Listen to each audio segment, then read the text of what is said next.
Bloomberg Audio Studios. Podcasts, radio, news.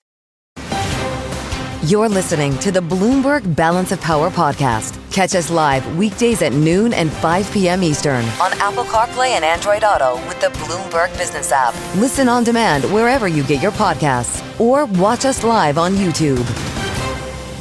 Alongside Jordan's King Abdullah, President Trump holding forth in an unexpected news conference that was supposed to be closed press in a meeting that will extend through the day here. Of course, the first Arab leader to visit this new White House at a precarious time in the Middle East. Donald Trump speaking to his proposals for the Gaza Strip that are quite controversial, and one that the King of Jordan is likely not going to be agreeing with even after meetings today. Although, Kailey, as we just heard from King Abdullah, Jordan will be receiving a couple of thousand sick Palestinian children, as opposed to the hundreds of thousands of potential refugees under the eyes of Donald Trump that he was hoping Jordan might accept. I'm Joe Mathieu alongside Kailey Leinz in Washington. This is Balance of Power on Bloomberg TV and radio.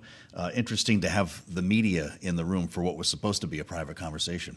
Yeah, and there is no telling whether or not this is something that the King of Jordan was actually looking forward to, considering they made a point to not schedule a joint press conference where they would have to field questions from reporters, and yet they did have to do so inside the Oval Office. To your point, Joe, the number 2,000 sick children from Gaza that Jordan has agreed to accept, but no such agreements made on wider acceptance of those who are currently in Gaza, and no real input from the King of Jordan as to Donald Trump's plan for the U.S. to take over Gaza. The king suggested that the Egyptian plan needs to be looked at as well. Really no commitments made on that front, even though clearly the president of the United States is doubling down on that. Yeah, and suggested they were 90% on the way to a deal with Egypt, I think was the word that he used. So we'll see what comes from all of this. This is obviously an important conversation since Donald Trump came into office, and he has reiterated his threat for all hell to break out in Gaza if hostages are not released by noontime on Saturday. He said he did not expect that to happen, Kailey. Yeah, so we want to get into all of this now and turn to Iain Marlow, who covers foreign policy for us here at Bloomberg and is here with us in our Washington, D.C. studio. So, Iain, obviously there's a lot to work through here, but when it comes to the plans in Gaza specifically, there's first the notion that Palestinians would be forced to leave Gaza, and unclear, listening to the president just now, as to whether or not they would be welcomed back to it once the land is redeveloped. Then there's the question of who would actually accept these individuals if they deigned to leave. Are we getting clarity on whether there's going to be cooperation with what President Trump wants to do here? No. And the only thing I think the whole region can agree on is that this idea is a total non-starter. It is fascinating to watch the Jordanian king kind of squirm in his chair there, possibly not even realizing this was going to be a public meeting with media there, asking questions to him about whether he would accept Palestinians. You have to remember, throughout the whole Biden administration, throughout several decades, the idea of Palestinians being expelled from Gaza is unbelievably offensive to so many people across the Middle East, and is part of the animating idea. You know, there's the animating challenge behind the Israeli-Palestinian conflict, and Trump is coming in here hoping to ignore history and view this as a real estate deal. And the Jordanian king, who himself is dealing with a bit of a shaky proposition at home in terms of the popularity of the monarchy, and potential unrest that they worry about will kind of trickle over the border from the West Bank into Jordan. There's huge concerns there about what being forced to take Palestinians out of Gaza, out of what they view as Palestine, and have them never come back. I mean, this is just it's for Jordanians, for Egyptians, this is not going to happen, and so it's very interesting to see how Trump is going to keep pushing this forward, what he hopes to get. Is it just to pressure Hamas into taking a deal? Is it something he's going to really fully carry through on? It's fascinating to watch. What happens at noontime Saturday? Yeah, it'll be interesting to see exactly how Hamas and Israel deal with this. To some degree, Israel and the Israeli far right are the only people in the region or in the world who are really taking the idea of expelling Palestinians from Gaza seriously. To them, the idea is great. I mean, there's a lot on the Israeli right who want to do that and have wanted to do that for years, and they want the West Bank as well. So it's that idea has found traction in Israel in a way that it hasn't. And so it's now that it's being tied up with the actual hostage release process and the ceasefire, I don't know if that's incredibly combustible or whether it's a good thing or a bad thing in terms of piling pressure for them to keep the deal going, because the alternative that Trump is offering is just so extreme. You can imagine the Jordanians and the Egyptians want the ceasefire to keep going. They don't want to see, some renewed conflict here. Yeah. Well, and on the kind of extremity of what the president is proposing, he was asked by journalists in the Oval Office this notion that this is not U.S. sovereign territory we're talking about. When he was asked by what authority he thinks the U.S. can go in, he just said U.S. authority, suggested they wouldn't have to buy Gaza, they can just go in. Iain, that's not true. It's not true. It's not possible. A lot of people who have watched the region for decades, who have worked for the U.S. government, are just saying this idea does not make any sense, and that privately a lot of the Arab officials think it's nutty, right? And it's just... So is it a question of if anyone would act to stop the U.S. trying to do this, if Donald Trump were really to send people over? Yeah, it's hard to see. It's hard to even fathom what that would look like other than boots on the ground.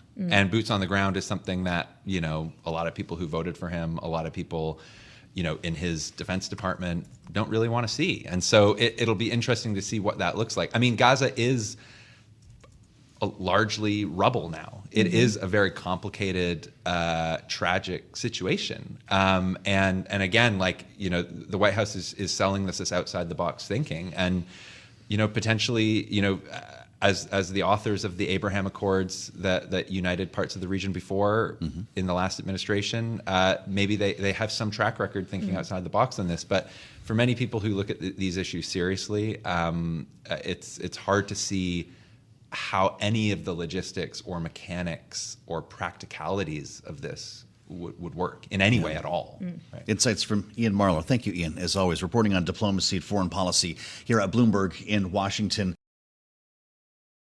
You're listening to the Bloomberg Balance of Power podcast. Catch us live weekdays at noon and 5 p.m. Eastern on Apple CarPlay and Android Auto with the Bloomberg Business app. You can also listen live on Amazon Alexa from our flagship New York station.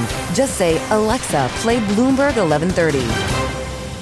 We've been balancing a couple of developing and breaking stories since we came to air at noontime Eastern. It was only about an hour ago, in fact, that Fed Chair Jay Powell wrapped his first of 2 days of testimony on Capitol Hill, making it clear that no interest rate cuts are coming anytime soon. With our policy stance now significantly less restrictive than it had been, and the economy remaining strong, we do not need to be in a hurry to adjust our policy stance. We know that reducing policy restraint too fast or too much could hinder progress on inflation. Also watching and listening today, Diane Swonk, the chief economist, KPMG, with us now live on Bloomberg TV and radio. Diane, it's great to have you back. Thank you for your patience as we balance a couple of stories here. Based on what you just heard from Chair Powell today, and of course we're going to have another conversation on the House side tomorrow, and the fact that basically rate cuts are not fully priced in until September. Should the Fed chair just take the next 6 months off? I think the Fed's going to take more than the next 6 months off. The bottom line is the Fed has made very clear that they're not going to front run any policies by this administration. I think that's important. The other side of it is they have eased. That last cut in December was controversial within the Federal Reserve. We saw the dissent, but we also saw 30% of participants that were at that meeting did not see any cuts at all going forward. And the fact that Jay Powell was much more open to the fact that the neutral rate had moved up substantially from where we were pre-pandemic is important as well, because the fear is with inflation still smoldering out there, you could easily reignite inflation, and that is not a place they want to be. And frankly, all the economic data makes them very comfortable being on the sidelines. Well, as we talk about inflation smoldering, though, Diane, Chairman Powell today suggested that inflation expectations are still well anchored. And I wonder if you share that view, considering on the subject of data, we had UMich figures that showed inflation expectations rising on the part of the consumer because of tariffs. Is there not a risk here that an unanchoring could be upon us? I think there is a risk that unanchoring could be upon us. We saw in the University of Michigan index 2 months in a row where fears of inflation moved up on fears of tariffs. So clearly that's in the consumer's mindset. CEOs are not showing as much of an increase in their inflation expectations, and they've actually continued to come down. And there's mixed news from the New York Fed as well. Their surveys show that a pickup in inflation in December, but expectations by consumers in January, because we did not get the initial tariff announcements on the inauguration day, that actually came off a little bit. So there's a lot of mixed news down that, but we've also seen within the Fed themselves debating whether or not inflation expectations are well anchored and could they become unanchored. We heard Lori Logan address this from the Dallas Fed too. And I think that's very important to remember, is that the debate within the Fed is really heating up as inflation is not cooling as fast as they'd like, and that concern about reigniting those smoldering numbers is still out there. So to what extent, then, could tariffs still change the view of the Fed? We've basically got a 30-day review underway right now when it comes to Canada and Mexico, for instance. Donald Trump has also been promising more when it comes to reciprocal tariffs. What is it going to take for tariffs to change the forecast for Jay Powell? Well, this is a Fed that doesn't want to front run any policy, so they'll wait and see what the actual impact of tariffs are and what tariffs are actually implemented. That said, we do know that historically tariffs are inflationary unless we see a big spike in unemployment. And those two things have not yet occurred. And so the Fed doesn't want to get too far ahead of itself. But the bottom line is, if tariffs are enacted without a spike in unemployment, you will see the Fed act and continue to stay on the sidelines. Hopefully, they don't want to have to reverse course and have to raise rates again after they cut rates so much. And I think that's important as well, because if we're talking about a much higher neutral rate, what is it? And nobody actually knows what the neutral rate is. That's sort of a fuzzy number that moves around. And the concern is that we could be already too close to it. And that's something I think that you're going to see much more of a debate within the Fed coming out in terms of people talking differently about how they see inflation going forward. Well, and of course, it's not just the Fed talking amongst themselves, Diane, but people talking about the Fed, including those in this administration. Just last week, we had an exclusive conversation with Scott Bessent, the new Treasury Secretary, suggesting he does not want to weigh in on monetary policy, basically saying that this administration is not concerned as to whether or not the Fed wants to cut rates or hike rates. They're just trying to make sure that the 10-year yield goes down. And we heard the chairman talking about this in the testimony today, that actually the Fed only has so much control over things like mortgage rates because it's about what the 10-year is doing. Do you see the ability for fiscal conversations happening here in Washington, even if the Fed is not really trying to take those into account, still altering what borrowing costs look like in this economy? Absolutely. I mean, everything from deficit financing of tax cuts, that could push the yield up even further. On the other side of it, some of the spending cuts that they're trying to attempt to do may actually take some of the steam out of the upward rise in bond yield. So clearly this is outside of the Fed's purview. They can only do what they can do at the short end of the curve. The Treasury Secretary has also made clear that he would like to change some things that he's doing at the long end of the curve and perhaps be able, there has been a statement by the administration they'd like to see a dollar depreciation. That's why they're so focused on the long end of the yield curve. What is unclear is how much they could actually engineer that on their own. What do higher deficits mean for inflation, Diane, particularly if the Trump tax cuts, if extended, are not paid for?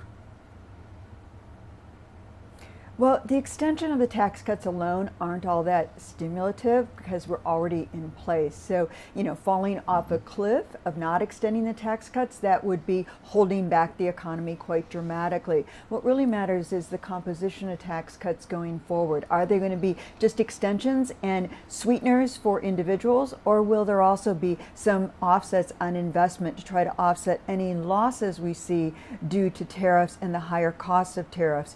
And that's where a lot of debate is currently going on in Washington, and trying to think about how do we think about expensing investments right now? How do we think about R&D? I don't think they're going to come up with any solutions on that till year end because it is so complicated. But depending on where the tax cuts actually come, that will have a different effect on the overall Treasury bond market. But we have seen some return globally of the bond vigilantes, and I don't think they're limited anymore to developing economies alone. We've already seen the UK and France actually feel their ire.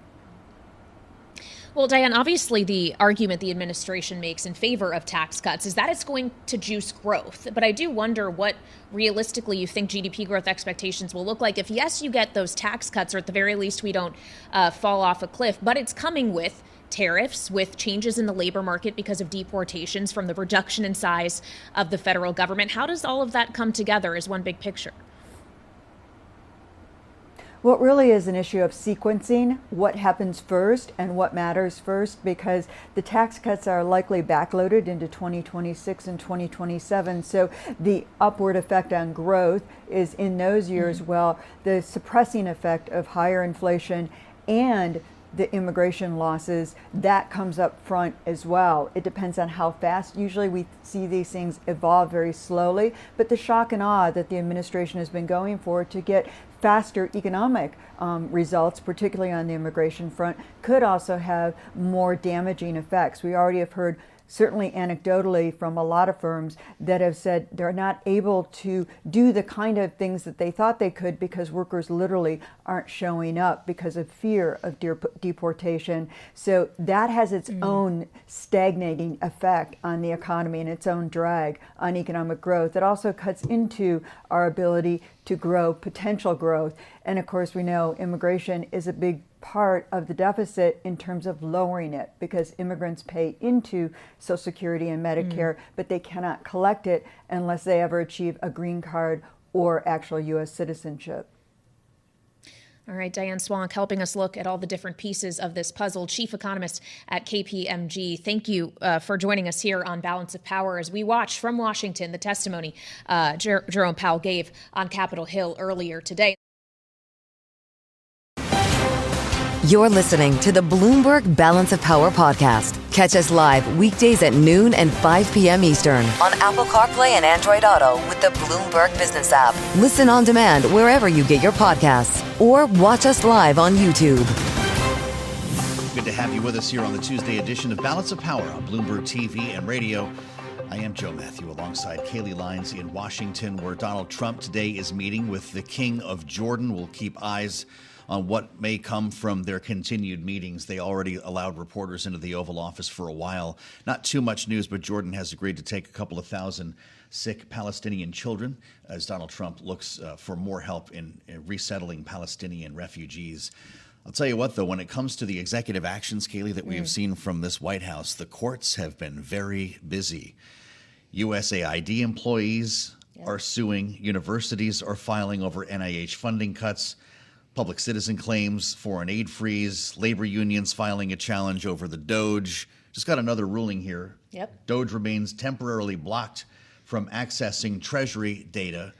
Of course, the hand was in the cookie jar pretty early on this one, as the payment system is in fact seized by the Doge.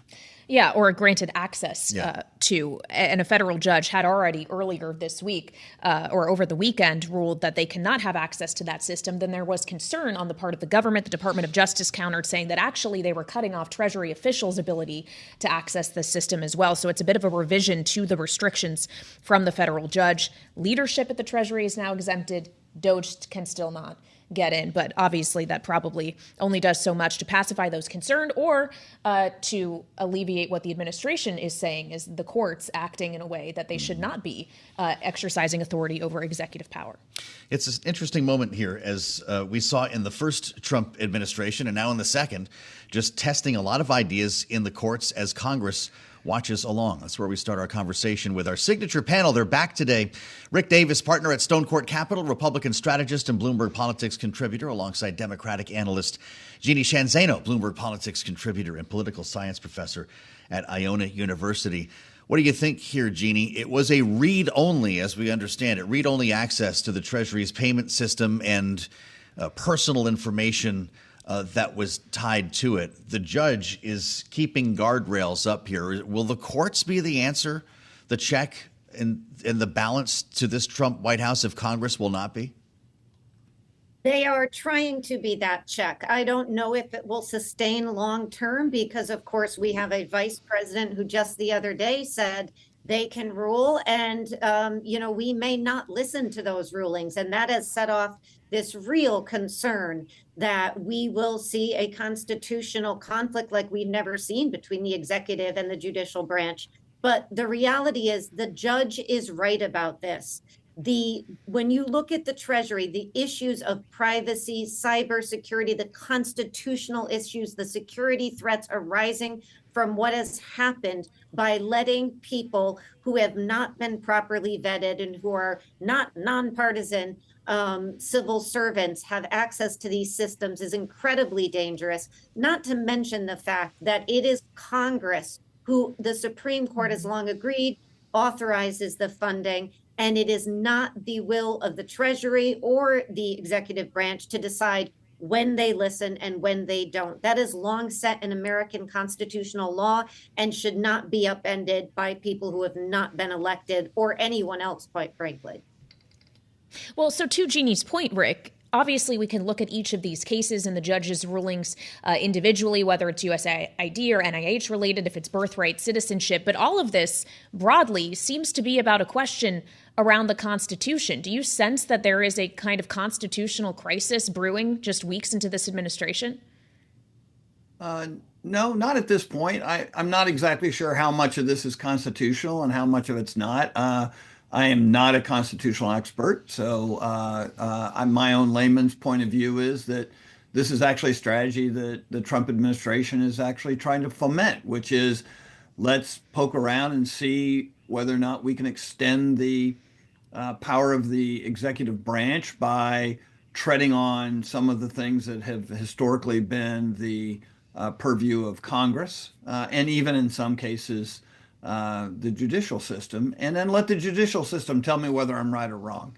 And so far, that's pretty much how it's been played out. As you pointed out, there are a lot of lawsuits on the issues that have been presented as far as access to and manipulation of agency funding for congressionally approved programs. And I think that it's going to be a real test for the judicial branch to say how much they feel this executive encroachment into the congressional authority is allowed. And the greatest, I think, interesting aspect of all this is the incredible lack of engagement by Congress. Republicans in Congress seem perfectly happy to abdicate their authorities to this executive branch. And I would caution them only that if Democrats were ever elected to the presidency again, they're going to want to have that authority, and Republicans are going to probably try to resist it. So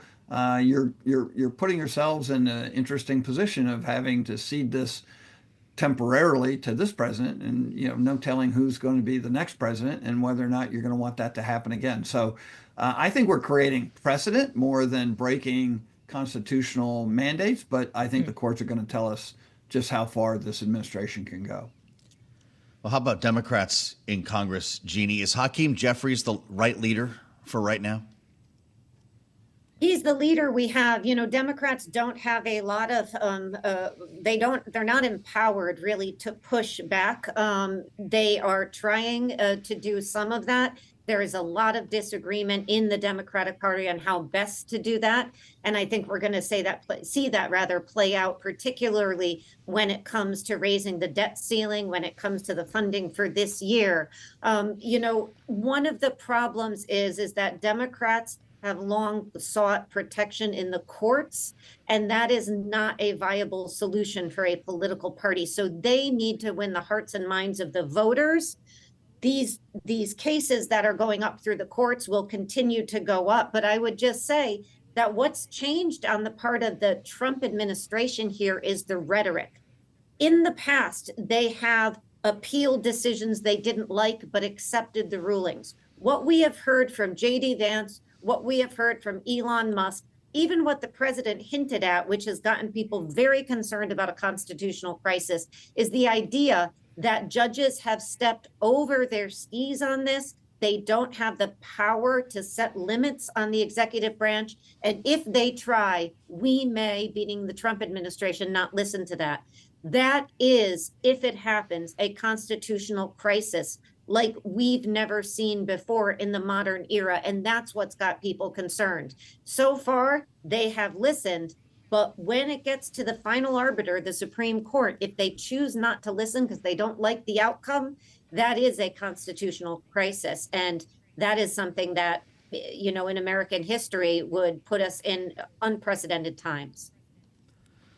Jeanne, Zaino, and Rick Davis, our signature panelists. Great to have you both back with us again today on Bloomberg TV and radio. It's Balance of Power, the Tuesday edition. I'm Mathieu alongside Kailey, Leinz in Washington. As we turn our attention, Kailey, back to the Middle East, the King of Jordan at the White House today does not agree with Donald Trump on a two-state solution.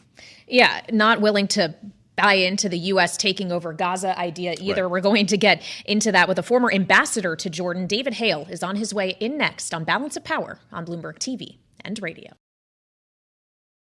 You're listening to the Bloomberg Balance of Power podcast. Catch us live weekdays at noon and 5 p.m. Eastern on Apple CarPlay and Android Auto with the Bloomberg Business app. You can also listen live on Amazon Alexa from our flagship New York station. Just say, Alexa, play Bloomberg 1130.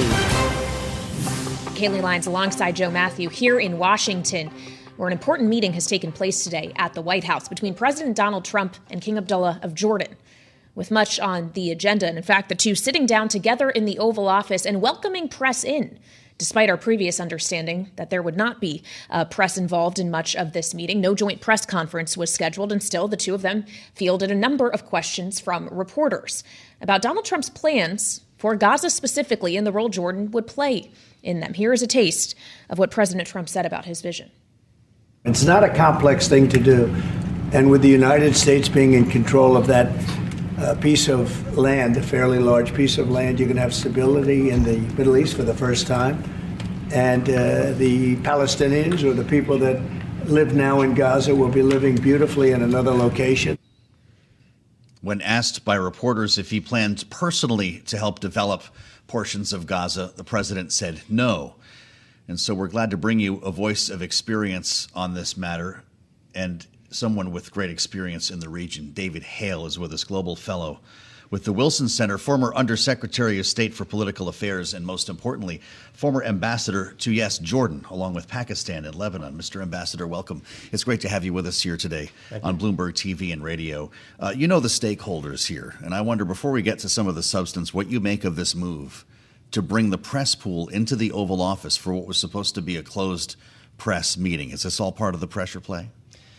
Well, I don't know exactly what was going on. It's common and normal to have the press there, so even if it wasn't originally planned, I'm sure that the king wasn't going to object if President Trump suggested they do it. He didn't look terribly comfortable. No, because it was a surprise, and he speaks English very well, but it's not his native language, so he may not have been fully prepared for it. But the fact of the matter is that the king is one of our closest allies, one of our most reliable partners, not just in the Middle East, but globally.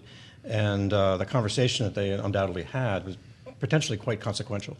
Well, and the conversation itself could be uncomfortable when you consider what ask the president is making here. He wants Jordan, together with Egypt, to accept millions of Palestinians into the country so that Gaza can be redeveloped. Is there any way the president is going to be able to convince the king that that is a suitable plan today? Well, my guess is that the king probably behind closed doors thanked the president for at least demonstrating concern for the welfare of the people living in Gaza, which a lot of people don't seem to want to express, and to try to think about new ideas, because frankly, new realities do require creative thinking. Now, this may be more creative than people are prepared to swallow, but at least it's a beginning of a conversation. And I'm sure if the king were able to offer ideas of his own to complement what the president is offering, then there's a conversation to be had.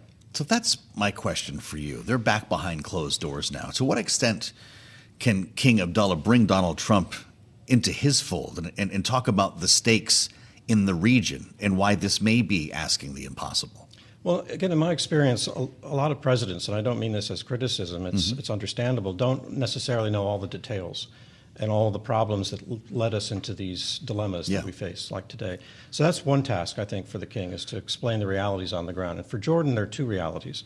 One is they already have been generous, and 60% of their population is Palestinian origin. And there is a Jordanian East Bank population that is rock solid with the king. They are his base, but they don't want one more Palestinian. So that's a political reality. The second problem is that the whole issue between the Palestinians and Israelis is largely now, to summarize, one of land for security. And so the Palestinians are loath to give up their land without any kind of guarantees about what they keep. It's the land. The dispute is over the land. And so if the king were to come along and cooperate with a proposal that deprived them of that, he would be viewed as a traitor. Well, and the president has suggested that Palestinians wouldn't necessarily be welcomed back to Gaza, that they would be in nicer conditions, in his view, elsewhere. He suggested as well, when he was asked by a reporter, that the U.S. does have the authority to do this, to just go into Gaza, not buy it, he says, but just take it over as its own. What authority is that, Ambassador?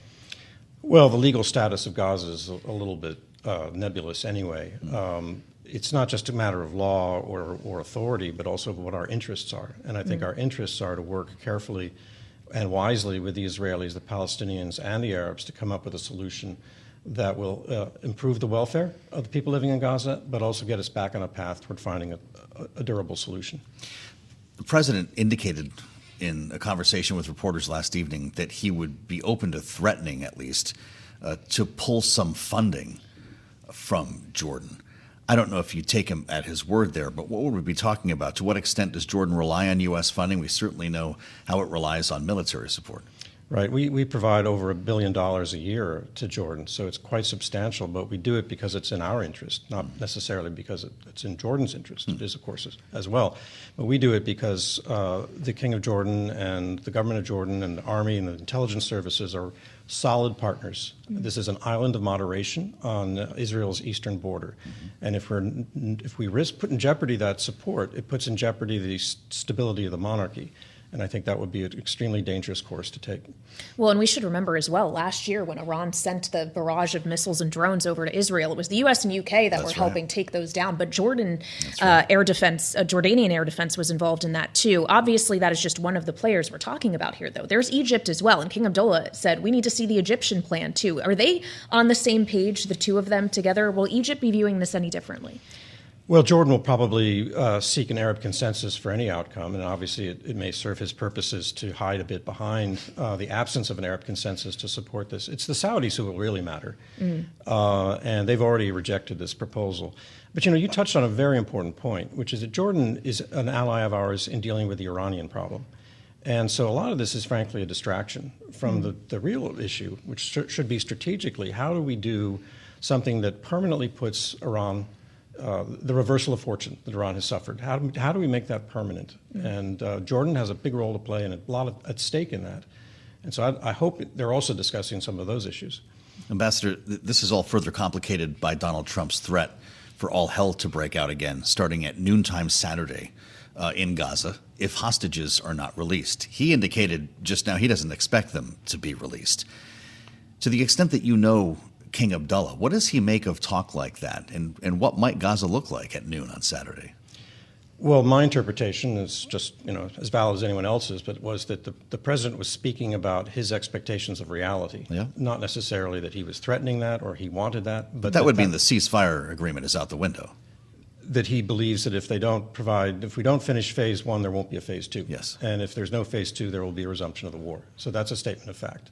And I think King Abdullah also understands those facts. So we should be doing what we can to sustain the ceasefire process. Mm-hmm. The problem there is that phase two of the ceasefire calls for the withdrawal of the IDF fully from Gaza. And yet there's been nothing done to prepare for what replaces that. Who or what will be providing security in that context? So the Israelis are not going to pull out if they don't have a reliable partner on the other side of the fence, which is not Hamas and not the Palestinian Authority. The Arabs have said, well, we can do it, but only if Netanyahu commits to a two-state solution for the Palestinians. And there's no consensus in Israel for something like that. So phase two is in serious jeopardy, not because of what President Trump said, but because of the realities of these differences. So even if you don't see a break in the ceasefire on Saturday, when this 42-day period is expired, you don't see a likelihood that it's extended beyond that if phase two is the requirement for that? I think it's very fragile and very unlikely to happen, in my opinion. I hope I'm wrong. But it would require certain either changes to the agreement or compromises on the part of Israel that in the current psychological climate, I think are extremely unlikely to happen. I want to ask you about a story that broke a short time before you joined us here. The Kremlin has freed Mark Fogel, a man who has your former job, actually, Steve Witkoff, put him on his private plane. They are apparently on their way back outside of Russian airspace, so we can now talk about this. Mike Waltz made this clear. This is the first time that a senior U.S. official has touched down like this in Moscow since the former CIA director Burns touched down to try to head off a war in Ukraine. To what extent does this development help to pave the road for a deal over Ukraine? Yeah. Well, he was my predecessor, but I didn't have a private plane to bring into the equation. My experience with President Trump in his first administration was that he cares passionately about the fate of American citizens who are being detained unlawfully overseas by governments or terrorist groups. So I think this is a plus. What we don't know, of course, is what the conversation was and what, if any, trade was made in exchange for the release of this man. We don't know that, but undoubtedly it will become apparent soon. Well, what does it say that the Middle East envoy is the one who was sent to Russia to do this? Yeah, I don't know what to make of that, except that I also believe he's a close friend of the president. Sure. So it may be on a personal basis that they all felt that he had what it took to get the deal done. Does it give you hope on the relationship, or at least the ability to negotiate with Moscow when you hear a development like this? Usually this doesn't happen in a vacuum. That's right. And so in that sense it's positive, but we don't know what it is that Putin got in return. And so I would want to know that before I made any further judgment. Well, and we also have to consider the relationship that these conflicts have with one another. We're talking about the war in Ukraine and Russia, which obviously has ties to Iran. China is involved in this as well, as often described to us on this program as a new axis of evil. How do these puzzle pieces fit together in your mind? If Russia's going to the negotiating table on Ukraine, does it have implications for the behavior of Iran? What role does China play in this, for example? Yeah, I mean, everyone's watching everyone, and Iran has developed an alliance, at least of convenience, with Russia and China, so that's a factor as well. But I think Russia is definitely on the defensive in the Middle East with the collapse of their ally in Syria. Sure. So I'm not sure it has any immediate implications. But for the United States, what we do in one theater of operations and one set of problems that definitely influences attitudes toward us in coping with other problems. So the idea that we're going to assert strength, peace through strength, actually works. And that is, I think, a foundation of Trump's approach. What about the idea that we could just go in and take over Gaza? What might that signal to China about Taiwan? It's a good question. I don't have an answer to it, but I accept that I don't really believe it's going to happen. Well, I'll tell you what, when you start to pull out the lens here and look what's happening in the region, we recall the visit by Benjamin Netanyahu to the White House last week, and people were musing openly here in Washington about a preemptive attack against Iran, that is what Bibi was trying to talk to Donald Trump about. Iran on its heels, go after the nuclear facilities now. Is that something in the realm of possibility for you, or is that talk at a cocktail party in Washington? Well, I think it's very much in the realm of the possible, and it was a theme for many conversations between President Obama when I was Middle East envoy and Prime Minister Netanyahu when he was in office then. And that was part of the incentive and motivation for us to get the nuclear deal that was flawed deeply, but something that we got. So I'm sure it was discussed, and I'm sure King Abdullah is very interested in knowing what exactly is You think that's something that they're discussing today as well? I hope so, and the King will be very happy if we're going to keep the pressure on Iran, but want to know how and to be ready for it. The fact is, Iran's air defenses, I think, are apparently gone. And so this is a good time to think about how we can really eliminate this threat. All right, Ambassador, thank you so much for joining us here in our studios in Washington, D.C. David Hale, as we mentioned, former ambassador to Jordan, as well as Pakistan and Lebanon, now global fellow with the Wilson Center. Thanks for listening to the Balance of Power podcast. Make sure to subscribe if you haven't already at Apple, Spotify, or wherever you get your podcasts. And you can find us live every weekday from Washington, D.C. at noontime Eastern at Bloomberg.com.